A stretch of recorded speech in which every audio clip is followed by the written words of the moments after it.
Hello friends, good morning. I hope आप सभी लोग अच्छे होंगे और आपकी स्टडी भी अच्छी चल रही होगी। तो आज के इस वीडियो में मैं आप लोगों से अपना डेली रूटीन शेयर करूंगी कि मैं क्या क्या पढ़ती हूँ, कैसे पढ़ती हूँ, कहाँ से टेस्ट देती हूँ, कितने स्कोर आ रहे हैं, सब कुछ डिटेल में बताऊंगी। हाँ, तो सुबह की शुरुआत मेरी 4 बजे से होती है। 4:15 पे मैंने अलार्म सेट किया था और 4:30 बज गए थे मुझे जगने में। कभी कभी इतना आलस आता है कि अलार्म कट कर देते हैं, सोचते हैं मन में कि 5 मिनट और सो लेते हैं, लेकिन उसका अपोजिट होता है, तुरंत 1 घंटा हो जाता है, पता भी नहीं चलता है। तो ये सबके साथ होता है, मुझे ऐसा लगता है। 4:30 बजे से मैं अपनी स्टडी को कंटिन्यू करती हूँ। उसके बाद सबसे पहले मैं माता सरस्वती को प्रणाम करती हूँ, उसके बाद ही मैं क्वेश्चन की प्रैक्टिस करती हूँ। और यहाँ पे सबसे पहले मैं नंबर सीरीज की प्रैक्टिस कर रही हूँ। प्रीलिम्स के हिसाब से देखा जाए तो ये बहुत ही ज्यादा स्कोरिंग चैप्टर है, इसलिए हमको ज्यादा से ज्यादा इस पे प्रैक्टिस करनी चाहिए। कुछ ऐसे एस्पिरेंट है जो नंबर सीरीज को स्किप कर देते हैं, उनको लगता है कि बहुत ही ईजी है, बाद में कर लेंगे।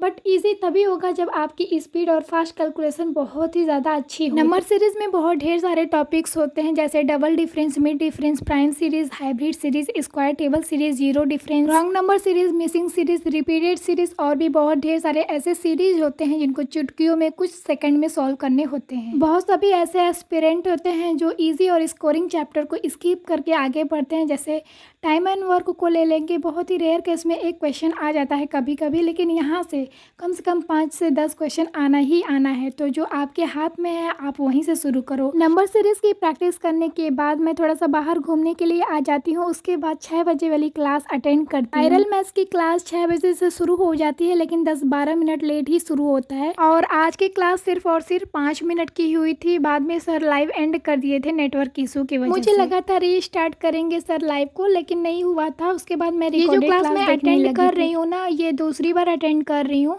ऐसा नहीं सोचना है कि एक ही क्लास को 2 बार अटेंड क्यों करें। बीच बीच में सर मोटिवेट भी करते रहते हैं, तो ये वाली बात आप भी सुनो सर की। एक बात तो है, वायरल आने में मेहनत तो बहुत लगती है। सुबह 6 बजे इतनी बड़ी संख्या में उठना, पढ़ना, पूरी रात तक पढ़ते रहना, कुछ ना कुछ करते रहना। गवर्नमेंट एग्जामिनेशन आप लोग की मेहनत के सामने फिर बहुत छोटा हो जाता है। ठीक है, जीवन में ये मत सोचना कभी कि एग्जामिनेशन क्रैक होगा तभी मैं सफल हूँ। नहीं, लाइफ बहुत बड़ी होती है, आपको नहीं पता होता कि आप किस पर्पस के लिए आपका जन्म हुआ है। आप मेहनत कर रहे हो, आप हार्डवर्क कर रहे हो, आप सुबह 6 बजे उठ रहे हो, आप अपने पढ़ाई में हो, है ना, आप क्वेश्चन सॉल्व कर रहे हो, बहुत अच्छी बात है, करते रहो ऐसे ही।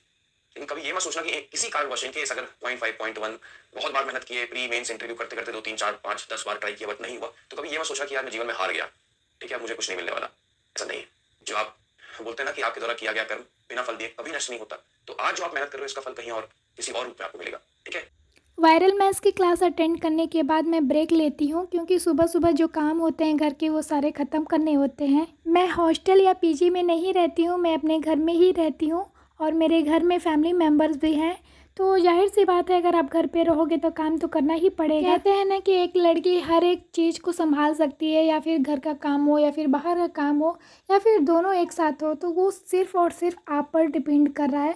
ऐसा नहीं करना है कि एक्सक्यूज़ देना है कि हमें ये है वो है, मैं नहीं पढ़ पा रही हूँ, मुझे खाना बनाना है, मुझे घर का काम करना है, इसके वजह से मेरी पढ़ाई नहीं हो पा रही। बिल्कुल भी नहीं, कोई एक्सक्यूज़ नहीं दो।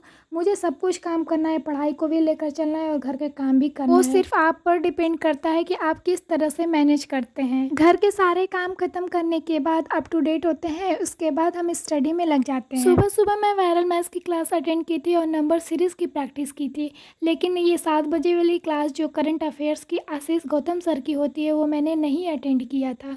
तो बस दोपहर में मैं इसको अटेंड कर रही हूँ, क्योंकि उस टाइम मुझे टाइम नहीं मिला था। सुबह मुझे टिफ़िन भी तैयार करना होता है, इसलिए मैं अपनी चीज़ को थोड़ा सा लेट लेकर चलती हूँ, लेकिन हर एक चीज़ को मैनेज करने की कोशिश करती हूँ। करंट अफेयर्स सिर्फ और सिर्फ वाईटी से ही नहीं पढ़ती हूँ, उसके बाद मैं पीडीएफ से भी पढ़ती हूँ। और करंट अफेयर्स के लिए मैं डेली प्रैक्टिस भी करती हूँ। जो डेली क्विजेज आता है ना, उसको भी मैं सॉल्व करती हूँ। उसके बाद मैं यहाँ पे परसेंटेज का लेक्चर अटेंड कर रही हूँ। कुछ डाउट था जो हमें क्लियर नहीं हुआ था, लेकिन ये वीडियो देखने के बाद मेरे पूरे कंसेप्ट क्लियर हो गए। इसको अटेंड करने के बाद मुझे नींद आती है और मैं सो जाती हूँ 1.5 घंटे। उसके बाद मैं शाम को जगती हूँ तो थोड़ा टहलती हूँ, उसके बाद मैं टेस्ट देने के लिए बैठ जाती हूँ। टेस्ट में मैं सेक्शनल टेस्ट दे रही हूँ, ये है न्यूमेरिकल एबिलिटी का। तो आप स्क्रीन पे देख रहे हैं, आपको दिखा रही हूँ मैं थोड़ा सा क्वेश्चन कि किस पैटर्न का क्वेश्चन आता है। इसमें क्या होता है ना, 35 क्वेश्चन होंगे और मैथ्स में या रीजनिंग में, इंग्लिश में, जिसकी भी प्रैक्टिस करनी आप कर सकते हो। तो मैं यहाँ पे अपना स्कोर भी शेयर कर रही हूँ। नेटवर्क इशू है थोड़ा, अभी अपना स्कोर दिखा रही हूँ। तो यहाँ पे मेरा स्कोर दिख रहा है आपको, 35 में से 20 सही हुए थे, जिसमें से मैंने 30 अटेम्प्ट किया था, 5 अनअटेम्प्ट क्वेश्चन थे, 22 सही थे और जब स्क्रीन पे क्वेश्चन देखते हैं ना तो ऐसा लगता है मैं पूरा कर लूँगी, मुझे पूरा आ रहा है, लेकिन फिर बाद में आंसर गलत आते हैं। एनालाइज करने के बाद पता चलता है कि इसका ये कॉन्सेप्ट है। एक्सटर्नल टेस्ट देने के बाद मैं रात का भी खाना बनाती हूँ, क्योंकि इसको भी खाना बनाकर हट जाती हूँ, उसके बाद मुझे टाइम अच्छे से मिल जाएगा जो मैं रात भर भी स्टडी कर सकती हूँ। आपको स्टडी रिलेटेड कोई भी प्रॉब्लम हो तो आप कमेंट सेक्शन में ज़रूर पूछ सकते हैं, मैं रिप्लाई देने की पूरी कोशिश करूँगी। तो खाना वाना बनाने के बाद मैं अपने स्टडी में लग जाती हूँ फिर से, और यहाँ पे मैं बुक से प्रैक्टिस कर रही हूँ। एक सेट में आपको पूरे 80 क्वेश्चन मिलेंगे, इसमें इंग्लिश, मैथ और रीजनिंग के प्रैक्टिस सेट है। तो जैसे एग्ज़ाम में जो हम टेस्ट देते हैं ना, सेम वैसे ही सेम पैटर्न है, सेम क्वेश्चन है। तो बस ये ऑफलाइन चीज़ें हैं, वो ऑनलाइन थी। तो ऐसे मैं प्रैक्टिस करती हूँ, इससे भी हमारी अच्छे से प्रैक्टिस हो जाती है। सेट की प्रैक्टिस करने के बाद मैं डिनर करती हूँ, उसके बाद थोड़ा रेस्ट लेती हूँ, उसके बाद मैं एक टेस्ट देती हूँ। ये है एसबीआई क्लर्क का फुल मॉक टेस्ट। अभी आईबीपीएस क्लर्क का भी नोटिफिकेशन आउट हो चुका है, तो उसका भी मैं टेस्ट जल्दी ही दूँगी।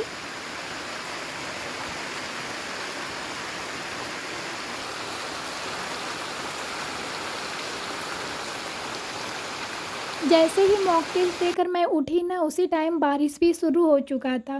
तो आज का मौसम भी बहुत ही अच्छा है। तो एसबीआई क्लर्क का जो अभी फुल मॉक टेस्ट दी हूँ ना, उसी का आप लोगों के साथ स्कोर शेयर करूँगी। सच बताऊँ तो आज का जो मॉक टेस्ट था ना, वो बहुत ज़्यादा हाई नहीं था, मुझे तो इजी ही लग रहा था ओवरऑल इसका देखने में।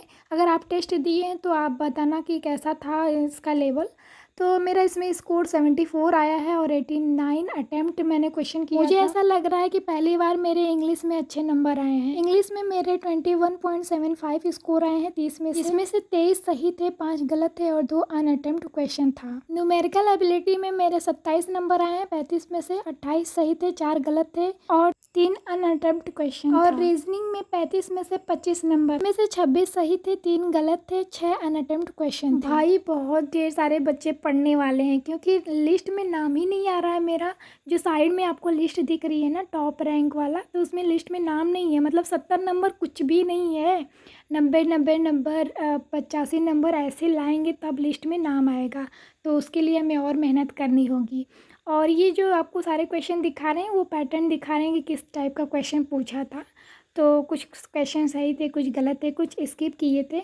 तो यहाँ पे ना एक रीजनिंग का क्वेश्चन है जो मैंने सॉल्व किया था, मैं आप लोगों को दिखा रही हूँ। लेवल में ऐसे ही क्वेश्चन पूछता है, अगर आप अच्छे से प्रैक्टिस कर रहे हैं तो बहुत ही कम टाइम में इसको सॉल्व कर सकते हैं। ऐसा नहीं है कि पजल आप 3 मिनट 5 मिनट लो, अगर अच्छे से प्रैक्टिस हो जा रही है तो आप 2 मिनट में 1 मिनट के अंदर भी सॉल्व कर सकते हैं।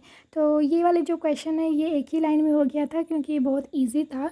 ऐसा नहीं है कि बहुत ज़्यादा ही प्रैक्टिस, अगर हाँ आपको प्रैक्टिस करनी है पज़ल की तो आप डेली 5 क्वेश्चन या फिर 7 क्वेश्चन डेली सॉल्व करो, हर एक टॉपिक से। मतलब कि फ्लोर बेस्ड हो गया, मंथ बेस्ड हो गया, डे वाइज हो गया, तो सबसे रिलेटेड करो और अच्छे से प्रैक्टिस हो जाएगी। प्रैक्टिस से ही आपकी इम्प्रूवमेंट होगी। और हाँ, आईबीपीएस क्लर्क का भी नोटिफिकेशन आउट हो चुका है, उसका भी मैं स्कोर शेयर करूँगी जल्दी से टेस्ट देकर।